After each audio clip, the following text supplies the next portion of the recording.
Hi guys, hello everyone, welcome to Tea Time at Telfords, the new series where we discover local people, local business and find out a bit more about them and all the fun things going on in Cumbria.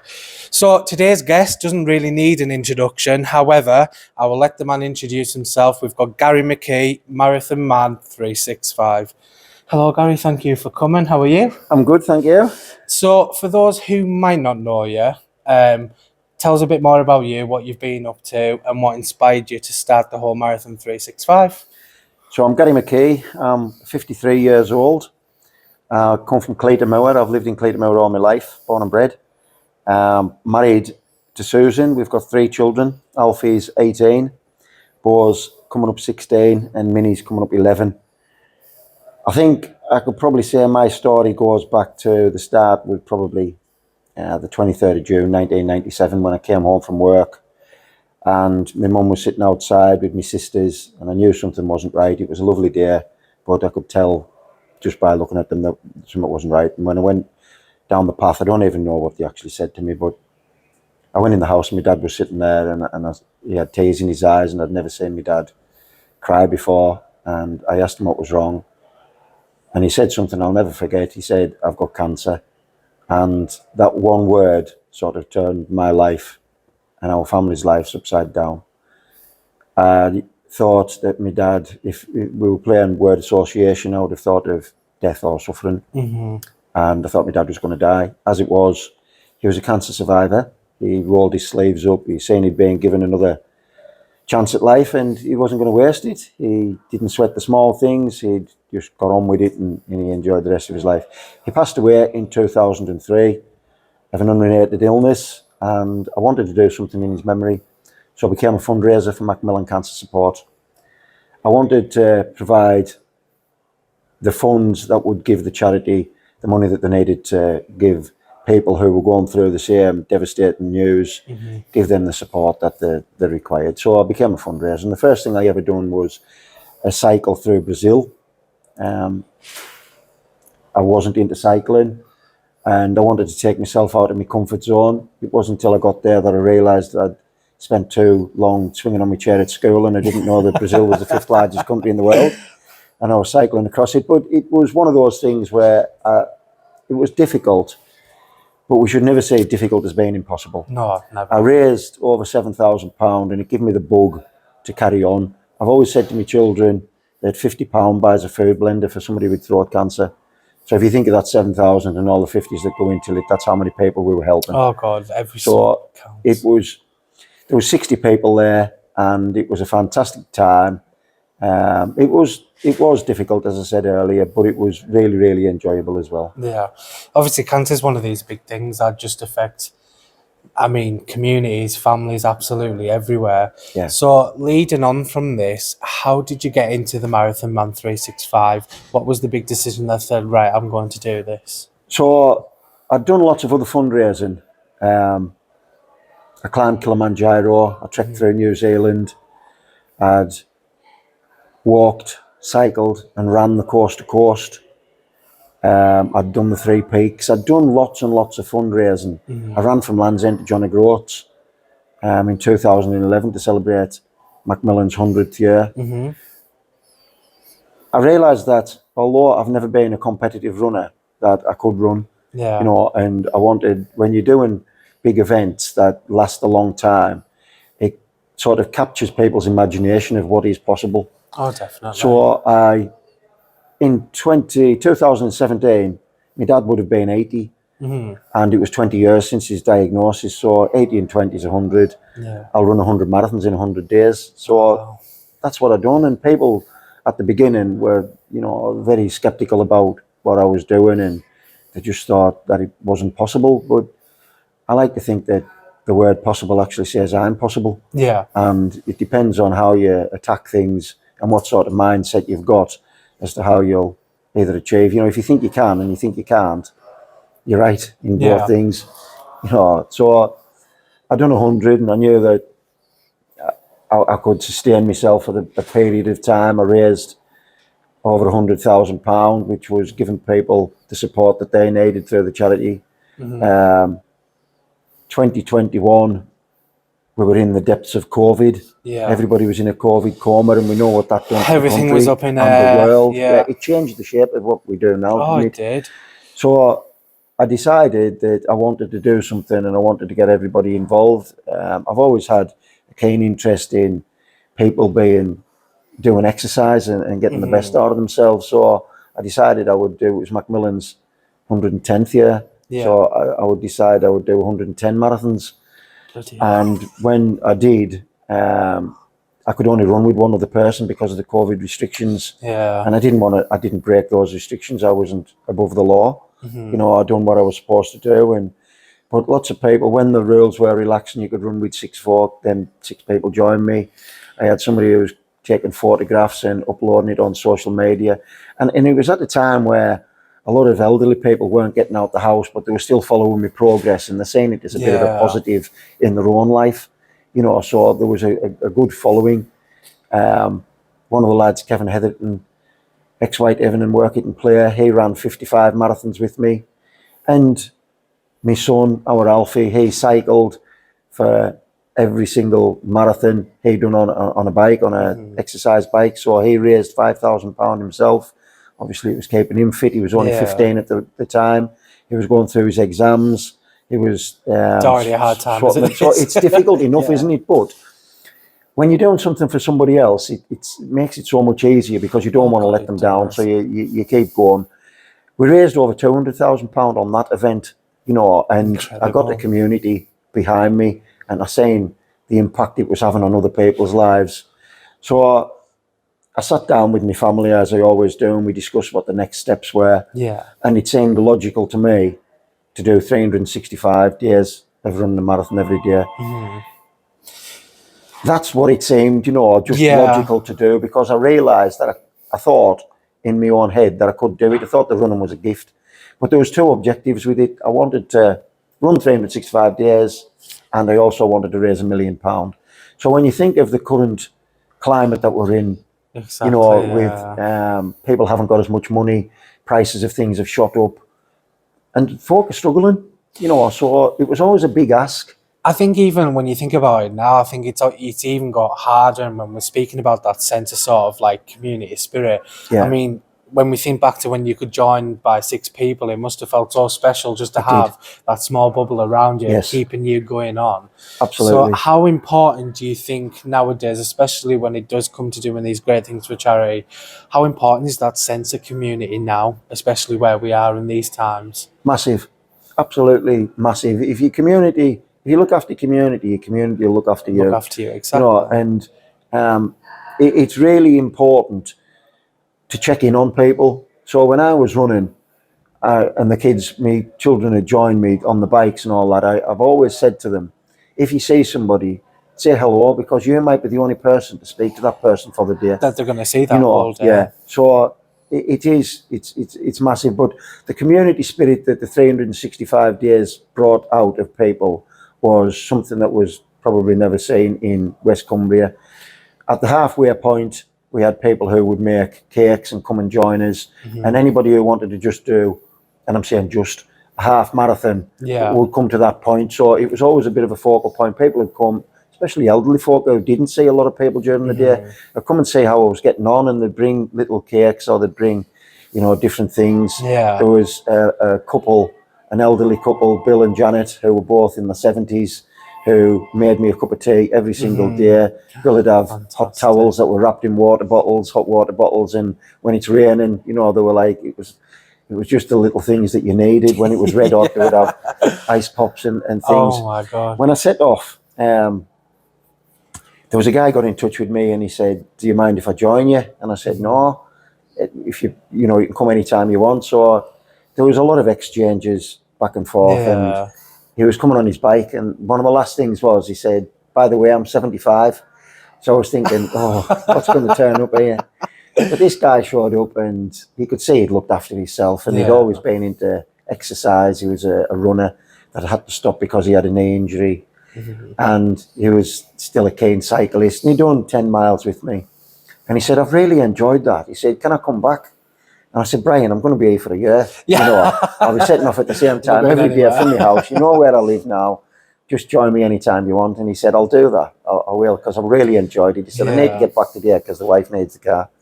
So he came the following week and he joined up with me. And I said, how far you come going, Brian? He said, I'll come to the top and have a cup of tea with you. I said, brilliant. So when we got to the top, Bill, who was making the tea, said, tea or coffee? He said, tea, please. White with 1 sugar. So Bill made it and he offered him the tea and he put his hand out and he said, Bill Arnott. And Brian looked at him and he said, bloomin' hell, Bill, I haven't seen you for 60 years. And they went to school together and they hadn't seen each other in all that time. That must feel so amazing. Well, I'm getting goosebumps thinking about it now because they were looking at each other and it was one of them moments where they started talking about how their lives had panned out and how their careers, what the career paths had taken them and their family. And many weeks later and months later, I'd go up to the halfway point. Here's Brian with his wife talking to Bill and his wife. So if it hadn't been for the running, they would never have got back together. But the community spirit that was demonstrated was phenomenal. People would put boxes out for me that had water in along the route that I was running and little inspirational quotes. There was chocolate in there. And it was the little things like that were the enablers to keep me going for 365 days. So going back, one of the important questions I have. So you mentioned people brought out bakery and snacks and water. What is your favourite go-to snack during a marathon? What's something that really just tantalises your taste buds? So people were cooking, baking and bringing stuff up and it was German cake. German cake. So German cake is also called love cake and it's like shortbread and it's got jam in the middle. And it was just one of them things. So when you're running, you get a cup of tea at 13 mile and a bit of cake.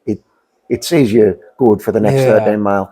Make a note of that because I'm going to get some later. There were people bringing absolutely all sorts, and there was just people would bring Haribos. Yeah. And Haribo found out what I was doing and they sent boxes and boxes and boxes. So the kids are seeing all these Haribos in the house and saying, Dad, can I have some of these Haribos? Because you'll never eat them all.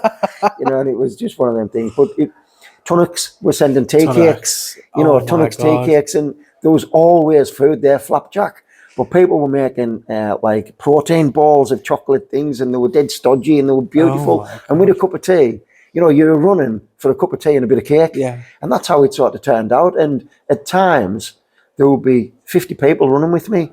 So when we put a message out to say there's going to be a big crew out tomorrow, there'll be loads of people turned up with cake tins and have that, have this. And it was just, there was 2 cars set up, one with tea and coffee and the rest with cakes. Because you're making me hungry now. It was phenomenal. It just showed how people were getting behind me and supporting me. People were also making jam, and then there would be scones and they would say, Gary, we'll drop these off at your house for you. I never ate as good. The kids didn't want me to stop because we were just getting things made all the time. People were making, when Susan went on holiday, because one thing that I didn't want it to do was impact on my family's life as well. Yeah. We still had to get on with everyday life. Yeah. So I'd said to my wife, listen, you take the kids on holiday and I'll just stop at home and I'll do it. I can't go on holiday. And our boy had said, well, if you're not going, Dad, I'll stop at home with you and I'll do 365 days with you. And when Alfie said, well, if he's not going, I'll bring my mate, because that's how kids are. So Bo actually stopped at home with me and he done 365 days of either running or cycling with me. And that's the level of support that I got off my family that makes you sleep easy at night, knowing that your kids are doing stuff to support you. Well, it does. I mean, we operate as a family business and we have been for about 50 years now. Yeah. So again, you do get your ups, you do get your downs, but you all operate as a team and you just have to go on. Yeah. So it's nice to hear that because I know your son got involved with the cycling, like you said, and then your wife's getting involved and your kids are there. It just must feel so tremendous to have so much support on your side. Well, the support starts at home when the marathon starts and it finishes at home when the marathon finishes. And in between, my wife's there making sure that I'm fed and watered, that all my clothes are washed and ready for the following day. But when you look around, and our board done 50 marathons with me. My daughter Minnie, she done 10, but she was making loom bands as well in the charities colours. Yeah. So whenever we had any events on, she was selling the loom bands. And she raised over £1,000 herself, which for a 10-year-old is phenomenal because it sets them up to understand that by doing something yourself, it's helping other people. So get out and help other people. I wish I started earlier in life. I should have been making loom bands. It was fantastic. It was just a great occasion. It's great how it all kind of waterfalls. So you're obviously inspiring your kids, and they want to do good for you as well, and Yeah. see their dad doing such tremendous things. And I know it can be hard, like running 365 marathons. There must be times where it didn't get easy. So if you were going through hard times, were the days where you thought, right, I can't do this anymore? And if so, were there any people or role models who you thought really inspired you to keep going on? There was never an occasion where I thought I'd bit off more than I could chew. There was never a day where I got up and I thought, I don't want to do this today. It was quite the opposite. Because I didn't know who was coming, it was always a bit of a surprise when you opened the front door and you're seeing how many people was outside. There was somebody who was following me on Strava. I used to put what day it was on, so for argument's sake, it was day 86. He would put a fact on about the number 86. So it could have been anything. He'd done that throughout the year, and he said that on day 343, he said my average times for my marathons were 3 hours 43 for the first 6 months. I did pick up an injury, which I had to slow things down because it was a hamstring pull. It wasn't getting any better. I had a cortisone put into it. I was running with like a dead leg, so I slowed my pace down. It was from 8.5 minute miles till over 10 minute miles, but a 4 hour marathon is the same distance as a 6 hour marathon. Yeah. You know, it doesn't matter. Time was irrelevant. So I slowed things down, but by virtue of doing that, it meant that more people could keep up with me. Yeah, exactly. So you're seeing more numbers coming. By the time I'd finished, there was over 200 people that ran full marathons with me because my pace had slowed. And it just made it was better for them. Yeah. There was never a moment where I thought, I can't do this, because I always thought back to the people I was doing it for and the battles that they were going through and the challenges that they were facing. I remember when we done the 110 and there was myself and a lad called Michael Watson running together, and it was absolutely lashing down, typical Cumbrian weather. And there was water dripping off his nose. You And can just rely on it, can't you? I started laughing, and he said, what can you find remotely funny about today? I said, it isn't that it's funny, it's the fact that we're standing in this rain and somebody in a cancer ward is going to go and ring the bell to signify that the cancer treatment is over. I said, if they walk outside and it's like this, they're going to think it's the nicest rain they've ever seen in their life, and it's going to touch their face and it's going to cheer them up. Such a special feeling. And I said, isn't it? so whenever we run when it's raining, we're running in somebody else's rain. Exactly. I said, we're ringing the bell for them. So we used to, when it was raining, we used to say a ding ding, and we'd always laugh because we knew why we were there. And it was sort of a refocus on the weather is nothing to do with what we're doing. Compared to what they're going through. And you're always seeing it as trying to spin a positive. You know, when you consider that we ran in the hottest summer on record, we were crying for the rain. We wanted the rain. Absolutely. You know, so the rain isn't, if it rains, you put a jacket on. Yeah. If it doesn't, you don't. You know, you can always find a positive if you dig deep enough to look for it. The people who inspired me were people who got off the sofa for the first time and went couch to 5K. They then came and joined me saying, I'll never do a marathon. And by the time they'd finished with me, or I'd finished with them, I got a marathon out of them because you talked it out of them. You talked it into them. Yeah. And it was a special moment to share with somebody who doesn't think they can do something, but then they find that they can. Yeah. Because all it's about is belief, believing in yourself. Absolutely. If you tell somebody they can do something, it's a lot easier if they believe in themselves. It honestly, it's so great when you can inspire somebody else, but it's when you start to see the results of them feeling better. One of the things that was key to what we were doing, so the two key main objectives were to run 365 and raise £1 million, but the bolt-ons to that was to go into as many schools as we could and inspire the children to understand that exercise can be fun. Yeah. And when you combine it with fundraising, you're having a good time while you're helping somebody who's going through a bad time. You know, there were some children who had never been up Dent, which is our local fell, and they were going home and they were saying to their parents, Gary had said that to get out and go up Dent, it'll be a lovely walk. It's through the forestry and we can get on top of the fell and we can look down over our town. Can we go up today? And now you've got not only the children doing it, but the parents doing it as well. Oh, fantastic. You know, and it's pushing everybody now. So it's that feel-good factor of what exercise can do for you. I had a lot of people, certainly two, who jumped to mind, who suffered terribly with mental health issues. And when they come running with us, it was their escape. It was their feel-good place. You know, it was a happy place. And they said, that they felt better than actually going to the doctors and talking it through with somebody. I think nowadays as well, people like to find that comfort in friends and family. Yes. I think sometimes it is hard going to a hospital or going to the doctors or getting a counsellor because you don't feel like you know them. But when you can have that conversation with someone you know, I think it's just more comfortable. And it's You're dropping barriers, aren't you? You're exactly bringing the barriers down instead of putting them up. And running, when you've gained the trust in your fellow runners and the people around you, and those sort of people who came to run with me were just good people. Yeah. There was nobody who said, "Oh, I can't bother with this." They were all people who were coming to support me and get behind me. So they opened up to you, and we built up relationships that will last forever. You know, there was a WhatsApp group put together of all the runners, and they're all connecting with each other, getting out and sustaining their running. fantastic. It's helped so many people with their mental health. Good. To the point that one of the lads who was running with us can now stand in front of people and openly say that he was struggling in life and he's helping other people by telling his story. And then it'll become such an inspiration for people. And that's how it is. It's got that domino knock-on effect. You know, so there's lots and lots of great things came out of it, as well as the money that was raised. Yeah. So going back to that Cumbrian weather, Cumbrian-esque, everyone's chipping in. Now, I remember watching you thinking, I can't believe a Cumbrian man has been across Sky News, has been on ITV, has been on all these things. It must feel tremendously amazing because not a lot of people will know where we're from. Like sometimes if you say Cumbria, like where?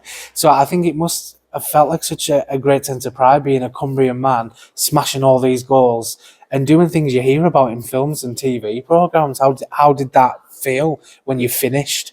The running part, I always thought I was capable of doing the running. But it is a magnificent feeling when somebody in a shop comes up to you, especially an elderly person, and just says thank you. You know, because you know what it means to them, because they've had the support of the charities and they've been in a terrible place, and just to say thank you for what you're doing, Yeah. you know, means the world to you. To be able to inspire others is a great thing. My dad would have said it was a gift, and you know, we shouldn't waste the gifts that we've got. We should practice them a little bit more.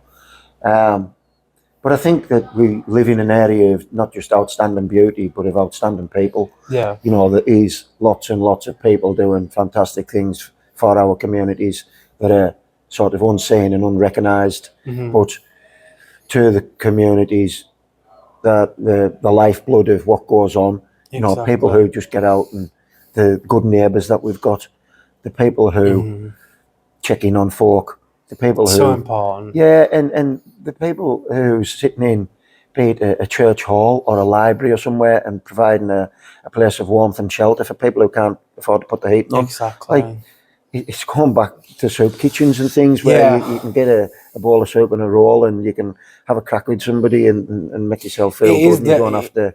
doesn't have to cost the earth. It is them little things in life, it's building up them relationships again, isn't it? That, you know, and we talk about the great in Great Britain, and when we look back to when we were fighting wars and all that, and how everybody pulled together for the common cause, and it's instilling that again in people, and it does feel good. I've talked about the support that we had, but that was it.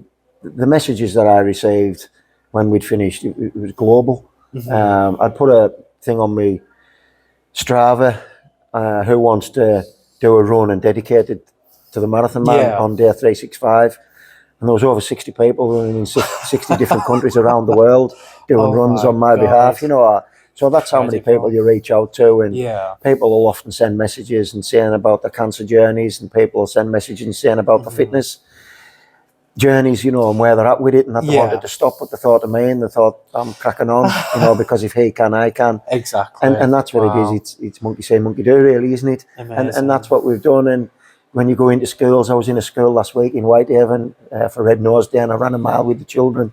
427 children in the school running with me. My God. You know, and they're all asking questions in the assembly and wanting photographs taken. And it's fantastic to see children, because they are our future. They are. You know, and you go into secondary schools and you look at the pupils, they're the people who's going to be working in here not so long.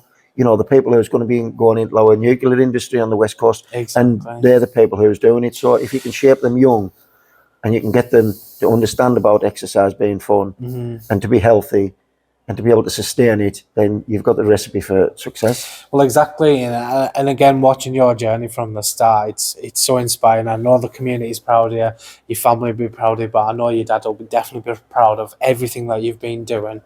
So, if they were to make a movie about Gary McKee's life, a marathon man, if somebody was to play you, who would you want to play you in that movie? I think the closest person who'd fit the bill was, you've seen the film The Goonies, haven't you? I've seen the Goonies, You know- all-time favourite. You know the guy who was chained to the wall? Yeah. Well, because we've got similar looks.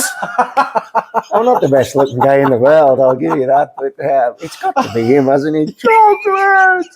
I think if I was to star in it, I'd have to get someone like James Corden playing me, because that's the only person I look like. Well, there is the look there. When I came through the door, I was thinking, who's this guy? It's James Corden. I don't know, but you know, I think when it could be something that would be interesting, because it's. I have done quite a varied amount of things, but they've all been for the same cause, to help other people. Yeah. You know, but when you strip it back a little bit further and you're seeing what's gone into it, there's a story of belief there. A proper inspiring story. There is one that, you know, if you believe, it can take you to places that you didn't think were possible. Oh, God. And I believe in myself. I believe that you can do anything if you Set your want mind to do to it. it, yeah. If you want to do it. And I believe my finest moment is still out there. You know, we will do something else. And I suppose that's a bit strange after I've just come off a 365-day, you know, raising nearly a 1.5 million pound. But it just shows you that I'll never stop trying to help people, and I want to go on and I want to do as much as I can. And when I can't, then I've got somebody who'll pick up the baton, and that's my family, my kids. And the people who are going into schools who want to be like you. There was a wee lad put on the Just Giving page that he put his pocket money on, and he said, I want to be like you when I'm older. You know, so that's he such a started nice earlier. thing. It is. It's fantastic to see children. So we know the supporting. Proclaimers sang the song, and I would walk 500 miles. Can we expect a single from you to say, and I would run 365? Funnily enough, when I done the 110, there was a guy got in touch with me called Ben Barrow. Yeah. And he worked in musicals on Broadway in London. Wow. And all that. So there is a song called Marathon Man. Oh 110. my God. You need to find it. I am going to locate that song, download it, and listen to it. So not every only day. have I had a song written about me, I've had a beer produced about me, Marathon Man 365, Oh which my was Marathon God. Man, then Marathon Man 110, then Marathon Man 365, and it was done by the Marathon Man, by the Ennerdale Brewery. Yes. And it's the strongest beer that they do. It's an IPA, and it's to represent my strength in being able to do what I do. It's a non-profit making beer for the brewery. Yeah. So all the money that was made's gone on the Just Giving pages. Fantastic. So here's the punchline: drinking beer helps people going through their cancer journey. There we go. Get out and buy yourself some beer, and you help. And the charities provide services to people who are in the darkest times. Fantastic. So I've got some quick fire questions. Yep. Because we're a motor trade company, I'm going to ask you some car related questions, but to get to know a bit more about you. So Gary McKee, what was your first car? It was a Ford Orion, and I bought it off my mate. I was a late learner at driving. I was in my late 20s when I started learning to drive. Okay. I'd never really been interested, and I had to drive for work to get to work and back. So I passed my test and I bought a Ford Orion. When I traded it in, I think they used it to put chickens in because it was absolute. It was a shed. It had blue smoke coming out of it when I drove it into the garage, and there was £1,000 minimum exchange. And I said, "Here, I'll have that one. Take this." I just conned them, I think. What was your dream car? What is your dream car? What does it look like? Well, I think as you get older, Say Citroen. yeah, your dream car sort of changes, because when you're young, you just want to have the window down and your elbow out, and you want to cruise till the tyres fall off. And when you get older, you start thinking more practical. So you think of being comfortable whilst you're driving, and have you got enough seats for the family? And so it would probably be something just top of the range, Range Rover or something like that. My mate, got a top of the range Range Rover. He lives in Monaco. So when I'm going over to Monaco because our boss got his work experience there. Okay. So he owns a marine engineering business and he services all the multi-million-pound yachts. Wow. So that's where Bo's gone on his work experience. And when you're sitting there in Monaco having a beer and the sun's shining and you hear all these engines and that, you get sick of turning your head because every car that passes you is a supercar. Luxury car, You know, so it's for me it would be just one of the something nice. And I'll have to get you checking out ODS cars. I will have a look. Cars. You'll have to have a look. So if you go on a road trip with anyone past to present, who would it be and why? I think it would be somebody. It would be somebody like Peter Kay. Peter Kay. You know, and I suppose a lot of people says that, or Billy Connolly. I've seen Billy Connolly quite a few times, and I know he's not in the best health at the moment, but he's just one of the funniest people in the world. And it isn't jokes; he's telling you it's life stories. It is, you know, and he's making them fun for everybody, and you can relate to them all. And Peter Kay is very, very similar in his style of delivery.